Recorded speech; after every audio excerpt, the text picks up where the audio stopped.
que seja feita. E agora, o que eu faço? A minha, eu quero que seja minha. A minha, tua vontade, Senhor. Seja o que Deus quiser.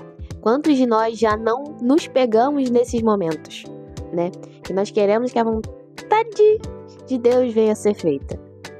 Pois é. É sobre isso que eu venho falar com você no vídeo de hoje. Hoje eu gostaria de trazer uma breve reflexão sobre vontade de Deus e entre outras coisas que o Espírito Santo colocou no meu coração. Vamos lá? Bom, gente, os versículos e a palavra que o Senhor colocou no meu coração para falar com vocês fica lá em Jeremias 29, do versículo 11 ao 13. Vamos ler comigo? Porque sou eu que conheço os planos que tenho para vocês, diz o Senhor. Planos de fazê-los prosperar e não de causar dano. Planos de dar a vocês esperança e um futuro. Então vocês clamarão a mim e virão orar a mim, e eu os ouvirei. Vocês me procurarão e me acharão quando me procurarem de todo o coração. Eu gostaria de colocar ênfase no versículo 11, que diz sobre ele não tem planos de dano, mas planos de nos fazer prosperar, de ter esperança e de ter um futuro. E o contexto desse versículo, gente, é o seguinte. Nesse cenário aqui, o povo de Israel, ele estava exilado, ele estava no cativeiro na Babilônia. E Deus usa o profeta Jeremias para falar com eles. O profeta Jeremias, ele é conhecido como um profeta chorão. E por que ele é conhecido dessa maneira, Bia? Ele é conhecido dessa maneira porque o povo não dava a mínima para as palavras de Jeremias. Ou seja, Jeremias falava e o povo continuava pecando, continuava fazendo e etc. E na nossa vida também não é diferente, gente. Pois é. Se prepare porque vai ser forte o que você vai ouvir aqui.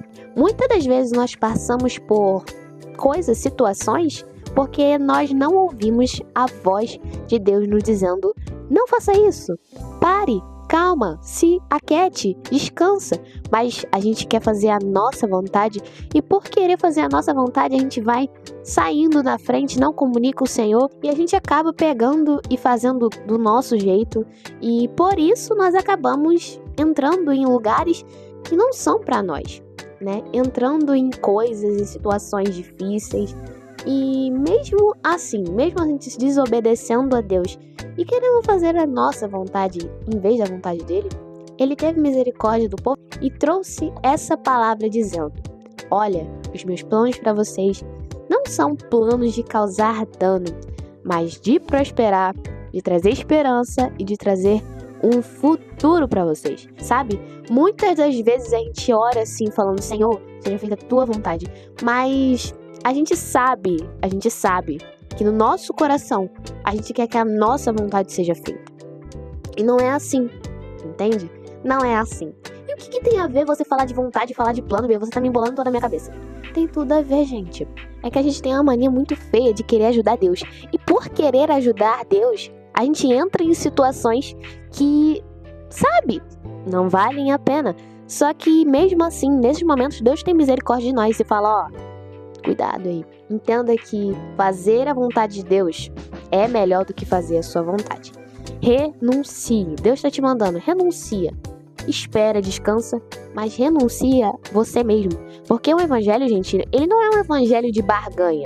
Que Deus tem que fazer o que eu quero. Não. Na Bíblia diz lá no Salmo 51 que, sabe, Davi fala para Deus que ele queria ter um espírito pronto para obedecer. E esse tem que ser a nossa oração. Que a gente tem que ter um espírito pronto para obedecer a Deus. Você tem que negar a si mesmo, entende?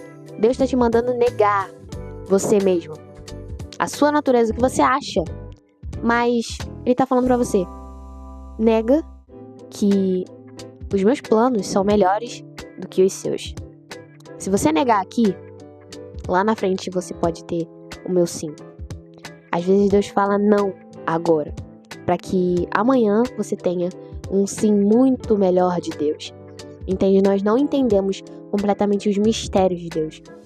Mas vale a pena renunciar, Bia? Vale a pena fazer a vontade de Deus? Com certeza. E, gente, viver essa palavra não é fácil. Na prática, se eu te falar que é fácil, eu vou estar mentindo, porque não é. Mas é impossível? Não é impossível. E eu gostaria de deixar aqui pra vocês uma experiência que eu tive com o Espírito Santo há um tempinho atrás já, que eu tava diante de um problema. E eu não sei se você jovem é assim, mas eu sou assim. Eu tenho algumas coisas dentro de mim, questões dentro de mim, que eu fico, tipo, sabe? E eu falei assim, poxa, eu vou pensar assim. Eu vou pensar se eu tivesse uma filha que estivesse passando pela mesma situação que eu. O que eu falaria para minha filha? E eu pensando assim, falando, poxa, eu acho que eu falaria isso. Não, acho que é isso. E aí, o Espírito Santo, vendo essa cena, nessa época eu não tinha tanta convicção de como o Espírito Santo falava, eu ainda estava entendendo ouvir a voz de Deus. E o Espírito Santo disse assim, ele soprou um pensamento assim na minha mente que eu fiquei assim, ele disse assim pra mim, se o seu coração está sentindo algo, o seu espírito não, siga o espírito. Se o espírito e o seu coração está em sintonia, vá em frente. E eu tipo assim, eu falei, gente, esse pensamento aí é de Deus. Na hora eu parei e pensei assim, falei, cara, cuidar de Deus é lindo. E é exatamente isso que a gente tem que fazer. Se o nosso espírito tá incomodado, mas o nosso coração tá dizendo, não, siga o espírito. Agora, se o espírito e o coração tá em sintonia, vá em frente, seja feliz. E o sinal de Deus, gente, é paz. O sinal de Deus é paz. Se você não tá sentindo paz sobre algo, ore ao Espírito Santo pra ele revelar a vontade dele pra sua vida. E, gente, Deus fala. Mas você tem que estar disposto a ouvir a voz dele. E, gente, não é fácil você ouvir a voz de Deus quando tem muita coisa acontecendo, quando tem muita gente falando um monte de coisa, você fica meio perdido, mas quando você conhece a voz de Deus, você consegue ouvi-lo. Então a mensagem que Deus tá mandando te entregar, pra mim, pra você, porque a palavra de Deus, ela é a espada de dois gumes. Ela tá cortando tanto pra mim, quanto pra você. Acredite, vale a pena você descansar e esperar. E a ordem pra sua vida, o que o Espírito Santo tá querendo falar com você é, faça a minha vontade. Eu sei que não é fácil, mas ele promete que nunca vai nos abandonar. Nós somos falhos, nós somos pecadores. Muitas das vezes nós também somos egoístas. Será que você tem sido egoísta? Será que você tem pensado só em você? Será que você, querendo que Deus faça a sua vontade, você tá fazendo isso por você? Ou você tá fazendo isso para poder abençoar você e aos que estão à sua volta? Pense nisso. Mas, assim, descansa o seu coração. Descansa porque o plano dele não é mau. O plano dele é bom. E aqueles que semeiam com lágrimas, eles voltarão com alegria e seus feixes cheios. Entende? Então, entenda que tudo passa. Tudo passa, mas siga a voz e a vontade do Espírito Santo. Tá bom? Esse foi o vídeo. Se você gostou e ainda não for um inscrito ou uma inscrita, se inscreve nesse canal, ativa o seu sininho, curta, comente e compartilhe para que mais pessoas sejam abençoadas por esse conteúdo. Eu fico por aqui, que Deus te abençoe e até o próximo vídeo. Tchau!